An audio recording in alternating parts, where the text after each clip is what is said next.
Dua perampok penganiaya lansia berhasil ditangkap setelah 3 bulan buron.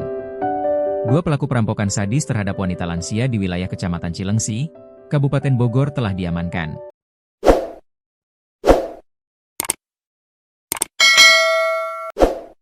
Meski begitu, Kapolsek Cilengsi Kompol Edison mengatakan pihaknya masih memburu pelaku lainnya yang saat ini masih bebas berkeliaran. Saat ini, kata dia, terdapat 4 orang anggota sindikat lainnya yang identitasnya sudah dikantongi. Kami tidak akan berhenti sampai seluruh anggota kawanan ini tertangkap. Perbuatan mereka sangat sadis dan meresahkan masyarakat, ujarnya, Kamis, 19 Desember 2025. Sementara itu, salah satu pelaku yang berhasil ditangkap oleh jajaran Polsek Cilengsi yakni atas nama Emet alias Aki.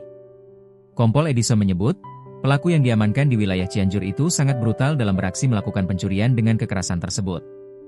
Dia licin sekali itu.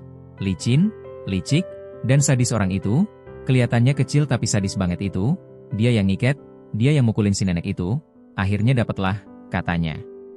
Sebelumnya diberitakan, polisi berhasil menangkap pelaku perampokan sadis yang terjadi di wilayah Kecamatan Cilengsi, Kabupaten Bogor. Kasus ini bermula dari peristiwa perampokan brutal yang terjadi pada 7 September 2025 dini hari di Kampung Kubang, Desa Jatisari. Tidak hanya menggasak harta, tetapi kawanan perampok tersebut juga menyiksa korban yang merupakan seorang lansia dengan sangat keji.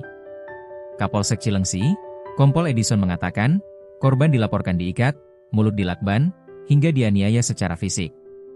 Akibat penganiayaan tersebut, korban menderita luka berat hingga kehilangan gigi depan, ujarnya, Kamis, 18 Desember 2025. Dalam aksinya, para pelaku berhasil membawa kabur 1 unit mobil Toyota Avanza, 1 unit sepeda motor Honda Vario dokumen BPKB dan uang tunai senilai Rp79 juta. Pada sore hari tanggal 7 September, mobil korban sempat terdeteksi di wilayah Tajur, Bogor saat akan dijual oleh pelaku.